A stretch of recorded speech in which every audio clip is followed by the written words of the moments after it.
On episode 204 of He Said, She Said movie reviews, we take a look at Spiral from the Book of Saw.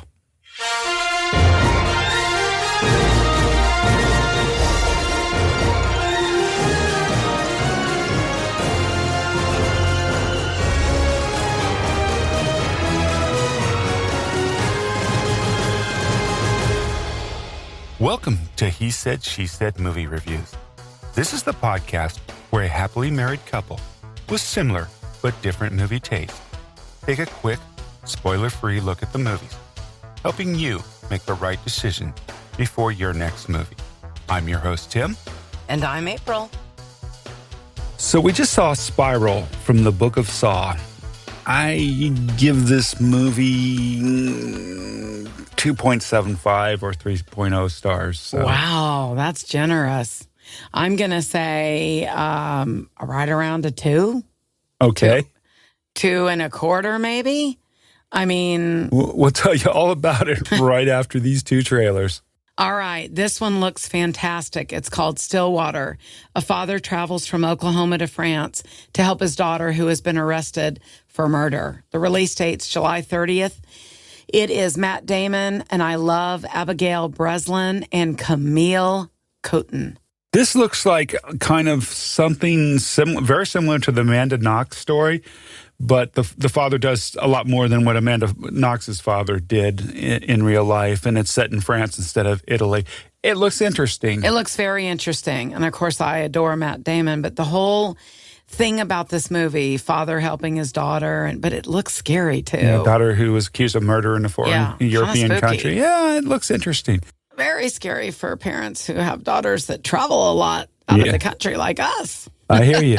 The second movie is The Protege. This is about she's rescued as a child by the legendary assassin Moody and is trained in the family business. Anna is the most skilled contract killer, but when Moody, the man who was like a father to her and taught her everything she needs to know about trust and survival, is brutally killed, Anna vows revenge as she becomes entangled with his killer. Release date is August 20th, 2021, and this stars Samuel L. Jackson, Maggie Q, and Michael Keaton. All right. Let me just first say that no one loves cop mysteries, cop thrillers, cop anything than me. I love cop movies. Anyone that knows that about me, I read, I watch. But this storyline was about a criminal mastermind unleashing a twisted form of justice in this movie. And it was a terrifying new chapter from the Book of Saw, but it was all about within the force. It happens within a task force of cops. Yeah. This movie was directed by Darren, Lynn, Bousman, who is known, he directed Saws 2, 3, and 4, The Abattoir, and Death of Me. And it had the two writers were Josh Stolberg and Peter Goldfinger. Josh is known for the Jigsaw, Crawlspace, and Piranha 3D, and Peter Goldfinger, is known for Jigsaw also, and Piranha 3D, and also Sorority Row, which also Josh Stolberg also worked on, wrote Sorority Row. So these two writers have worked together quite a bit. Right. And it actually had a good cast. Yeah, you had Chris Rocks, Max Minghella, Samuel L. Jackson, Marisol, Nichols, Dan Petronijevic, Richard Zeppieri, Patrick McManus, and Ali Johnson. Okay, let me just say a lot of those names were just crazily mixed up. I know I butchered those names horribly. Today, please apologize to us. I apologize. Sorry. Runtime was 93 minutes, rated R for sequences of grisly, bloody violence and torture. Terrible language, some sexual references, and brief drug use. Let me also just kind of launch into this before we start. I don't see any movies that have torture that are evil. I don't. We don't. But I will say the reason I saw this movie is you also know Chris Rock. I adore Samuel L. Jackson. I mean, there's a lot of good actors, but this was more of a cop thriller. Scary movie, I was told. With some torture added. With torture. But it was very hard to watch, and it was hard for me. So one of the things April and I saw the original Saw movie when it first came out, whenever it came out, and we didn't care for it. I'll be honest with you. Both April and I, we really like. Oh, I'm speaking for you. Sorry. No, it's okay. Go ahead. I guess maybe I'm mansplaining too, but I, for one, I love horror movies. I don't like gore-based horror movies. For me, just showing gore and torture for the sake of gore and torture, I don't find that scary. I find it gross. Right. And I don't care for it. I like horror movies that build off of suspense and bump scares than showing gore for the sake of gore. Yeah. And so, therefore, I didn't really ever care for this. Saw the first Saw movie, never watched anymore. But both April and I, and I'm speaking for you again, both April and I love Chris Rock. Matter of fact, we love Chris Rock. We've even seen him in concert. So, okay. So we do love Chris Rock, and Tim kind of explained that. So thank you so much, because I don't have to. But no, we don't do torture and gore for gore, and we got enough problems in this world. I mean, that's just it. Now, don't get me wrong. Yes, we've been known to review several that are very frightening. I mean, we see all kinds of movies. I'm just saying, we're not Saw kind of people. Yeah, no, we're not gore horror movies. We're just not. The theme and tone in this movie, I think it was kind of with what's going on in society and everything. And it made it harder. Yeah, it's a revenge against police corruption. Yeah, it made it harder. So, however, it goes to show you that some people spend their entire lives about revenge. That is true. Yes, I just want to say I absolutely adore Chris Rock. And of course, I see everything with he and Samuel Jackson anyway. But okay, so the direction was okay.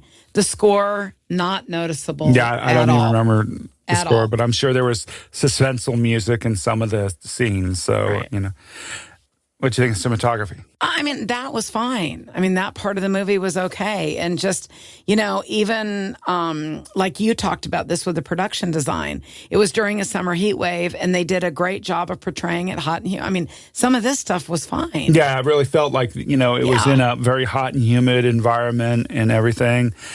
Special effects, well, let's just say the special effects were limited to torture scenes. Yeah, and if you like torture scenes, well, the special effects were really good. Absolutely. The editing was normal. I thought the pace moved along just fine.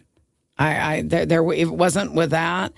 Dialogue, Tim really thought it was witty at times. And I agree, The Shining with Chris Rock and Samuel Jackson, because he's his father. In this movie. So I agree with you about those are the moments to shine. But honestly, when you've got good actors, I don't know about the dialogue. I don't know. It just seems like it could have been more. Well, I thought that especially the dialogue that was really bad was, and I should have looked up her and seen what else she's been in. Marisol Nichols, yes, who played the captain. Yeah. She seemed very much like a comic character of a police captain. You know what I mean? Her I know lines, exactly her what lines you mean. It was strange. were kind of lame. Yeah, I mean, they should have done more for a woman that's a captain. I don't know. Agreed. It's just I don't know. But I enjoyed seeing Chris Rock outside of his norm. I think the writing wasn't all that great. I don't think the storyline was all that great. Right. I guess all I can say in ending this one is I didn't think a lot of things were very realistic. And I ruined the movie for you, apparently, halfway through the movie did. Because I turned to her. Everybody, it is awful when someone's ahead of it. Tim is a writer, so he's written a horror book. I mean, I don't know how he knows, but sometimes he'll know the plot and turn to me, and then it's ruined. I don't want to know the plot. I'm a quarter of a way into the movie. I want a chance to think about it myself.